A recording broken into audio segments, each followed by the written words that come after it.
नमस्कार।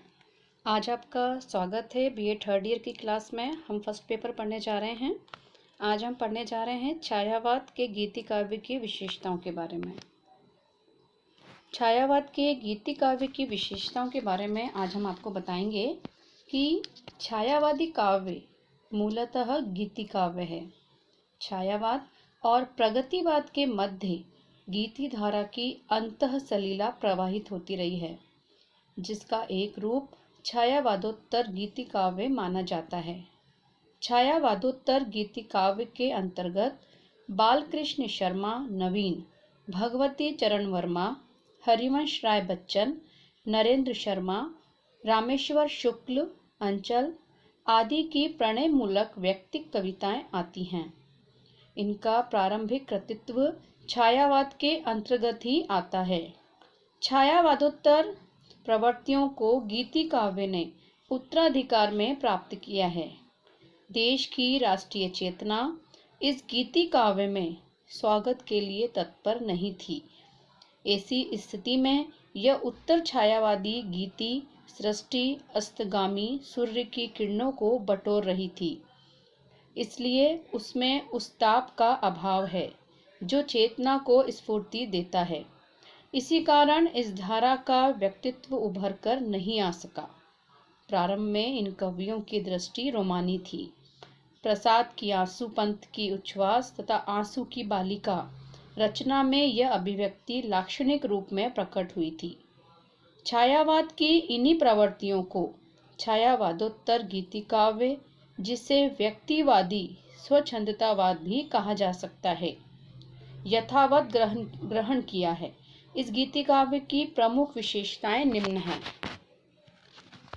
पहली है रोमांस, प्रेम और मस्ती। दूसरी है व्यक्तिकता। तीसरी आक्रोश। चौथी विद्रोह। पांचवी अभिव्यंजना। तो हम सबसे पहले बात करेंगे रोमांस, प्रेम और मस्ती के बारे में। रोमांस, प्रेम और मस्ती इस काव्य के प्रमुख वर्ण विषय रहे हैं। छायावादी के प्रेम निरूपण में रति के मांसल और आवेशमय रूप की अभिव्यक्ति तो मिलती है, किंतु धीरे धीरे इन कवियों ने स्थूल प्रणय बंधन से ऊपर उठने का प्रयास करते हुए उसे एक व्यापक जीवन चेतना के अंग रूप में, अर्थात जीवन के सर्वतोन्मुखी विकास के सोपान के रूप में ग्रहण किया है। फिर भी प्रेम और मस्ती के प्रति उनकी दृष्टि अहम पर केंद्रित थी। इस धारा के कवियों का प्रेम लौकिक प्रेम और सौंदर्य के आलंबन पर गहरा होने के कारण अधिक मूर्त रूप धारण करता है।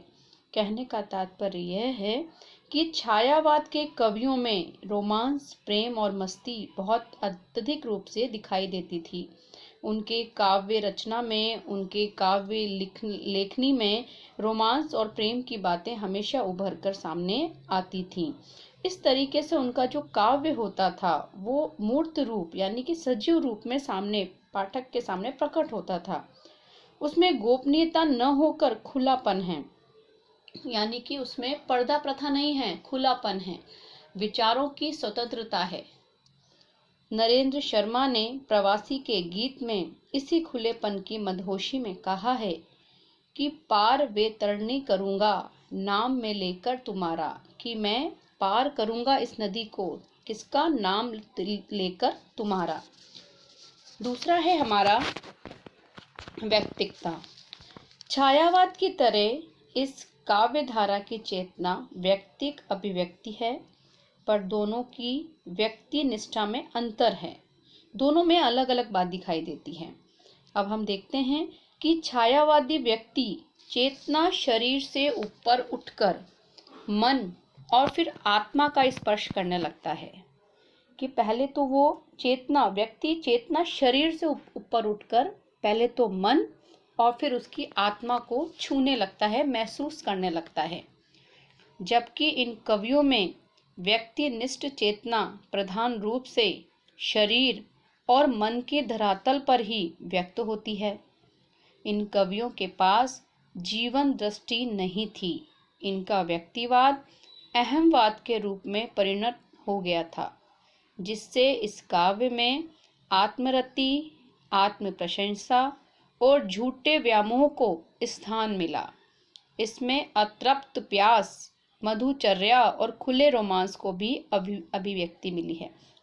कहने का मतलब ये है कि छायावाद की इस विशेषता के अंदर कवियों ने शरीर के साथ साथ मन और आत्मा को छूने का प्रयास भी किया है, और उन्होंने किसी की झूठी प्रशंसा करके उसको अपने मोह में बांध लेने का गुण भी इनके अंदर दिखाई दिया है। अतृप्त प्यास, जो प्यास कभी बुझी ना हो, मधुचर्या, अच्छी अच्छी बातों की चर्चा करना, खुले रोमांस को भी इन्होंने अपने काव्य में अभिव्यक्ति दी है। खुले रोमांस को भी इन्होंने अपने काव्य में समावेशता दी है। तीसरा हम इसका पॉइंट देखते हैं, आक्रोश। अतिशय भावुकता से परिचालित इन गीतों में आवेश और आक्रोश के क्षण प्रबल हैं। बहुत ही अच्छी तरीके से, बहुत ही बलपूर्वक दिखाए गए हैं।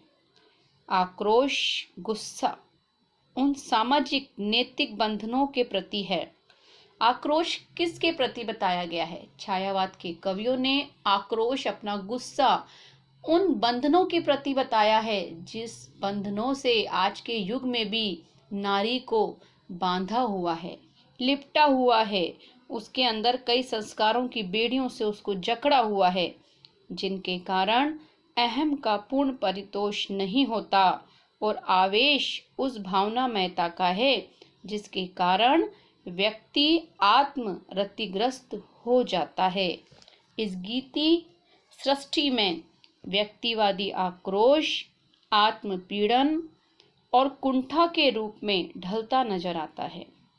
कहने का मतलब यह है कवि का कि इस गीति काव्य में व्यक्तिवादी आक्रोश, गुस्सा, आत्मपीड़न यानी कि हृदय का जो दर्द है और कुंठा, अंदर ही अंदर जो ग्लानि है, वो एक किसी न किसी रूप में ढलती हुई नजर आती है।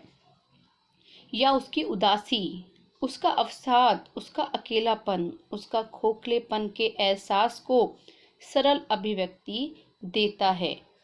बच्चन के एकांत संगीत में अकेलापन, निराशा, अवसाद और टूटने के स्वरों की प्रमुखता है। कवि की ऐसी ही मन स्थिति का एक चित्रण है।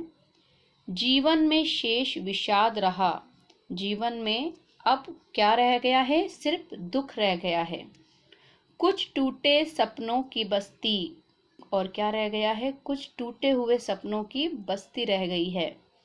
मिटने वाली भी यह हस्ती, और यह हस्ती भी अब मिटने वाली है। यह शरीर भी अब साथ छोड़ने वाला है। अवसाद बसा जिस खंडर में, अवसाद दुख बसा जिस खंडर में, क्या उसमें ही उन्माद रहा? बिल्कुल, वो कहना चाह रहे हैं कि कभी ऐसी परिस्थितियां थीं कि इसी खंडर में, इसी मन में हम खुशी की, अच्छी अच्छी बातों का स्वप्न लिया करते थे, उन्माद लिया करते थे, मस्त हुआ करते थे। आज यही मन रूपी खंडर अवसाद से भरा हुआ है, दुखों से भरा हुआ है। जीवन में शेष विषाद रहा, कि अब जीवन में अंत में क्या रह गया है? सिर्फ विषाद ही, दुख ही रह गया है। नेक्स्ट है हमारा विद्रोह। इस धारा की प्रमुख कृतियों में कहीं कहीं प्रगतिवादी कविता का सा विद्रोह ध्वनित हुआ है, जैसे बच्चन के बंगाल का अकाल, नरेंद्र शर्मा के अग्निशास्त्र और अंचल की किरण बेला आदि में। यानी कि कहने का अर्थ ये है कि छायावाद के कवियों ने अपने जो काव्य जो रचना की है उसमें विद्रोह का स्वर भी मुखरित किया है। उनको अगर कोई बात सही नहीं लगती थी तो उस पर वो विद्रोह किया करते थे। लास्ट है हमारा अभिव्यंजना। इन कवियों की सीधी और सपाट अभिव्यक्ति ने भाषा को सरल और प्रवाहमय बना दिया। कहने का तात्पर्य ये है कि छायावाद के कवि जो थे वो अपनी बातों को घुमा फिरा के न कहकर सीधी सपाट बात करते थे। उनको बातें घुमा फिरा के कहनी नहीं आती थी। सिर्फ इसी उनकी आदत ने उनकी भाषा को सामने वाले को समझाने में बहुत ही उनका साथ दिया और उनकी भाषा को सरल और प्रभावमय बना दिया। इनकी काव्य भाषा में छायावादियों जैसी लाक्षणिकता, व्यंजनात्मकता, तत्सम शब्दों की प्रधानता, सूक्ष्मता या वक्रता के दर्शन नहीं होते हैं। बोलचाल के शब्द और मुहावरे बहुतायत से आए हैं। कुल मिलाकर अभिव्यक्ति मूलक सादगी इस कविता की प्रमुख देन मानी जाती है। कहने का तात्पर्य यह है कि छायावाद के कवियों ने गीति काव्य की विशेषताओं में जो उनके मन में आता था, जो उनके मस्तिष्क में आता था, जैसा वो देखते थे, सोचते थे, उसको वो अपनी लेखनी के माध्यम से पाठक के सामने, श्रोता के सामने रख दिया करते थे। वो कोई लक्षण, कोई व्यंजन, कोई किसी प्रकार की दोहे, कोई अलंकार, कोई छंद, किसी की परवाह वो नहीं करते थे। जो उनको अच्छा लगता था वो अपनी लेखनी को उसी प्रकार से चला दिया करते थे। बच्चन गीति काव्य धारा के सर्वश्रेष्ठ कवि माने जाते हैं, जिनके गीतों की अनुभूति के अभाव में आक्रोश और पुनरावृत्ति का आश्रय अधिक दिखाई देता है। इस धारा की समस्त संभावनाएं और सीमाएं बच्चन में पूंजीभूत हैं। वे आत्मानुभूति के कवि हैं। कवि की कुछ रचनाएं बड़ी उत्कृष्ट कोटि की हैं। यद्यपि यथार्थ की दौड़ में वे कुछ पिछड़ गए हैं, किंतु उत्तर छायावादी गीति सृष्टि के वे शीर्ष बिंदु हैं। इसमें संदेह नहीं है कि इस प्रकार छायावादोत्तर गीति काव्य की उपयुक्त प्रमुख विशेषताएं हैं। अंत में हम कहेंगे कि छायावादोत्तर गीति काव्य का प्रसार सीमित रहा है। ये बहुत अत्यधिक आगे तक नहीं बढ़ पाया। अल्पकाल में ही ये धारा सूख गई। बहुत ही कम समय के लिए ये छायावाद आया और बहुत ही कम समय के लिए ये रहा। परंतु उसमें जो कुछ भी उपलब्धियां रही हैं वे अपने आप में बहुत ही महत्वपूर्ण मानी जाती हैं। धन्यवाद।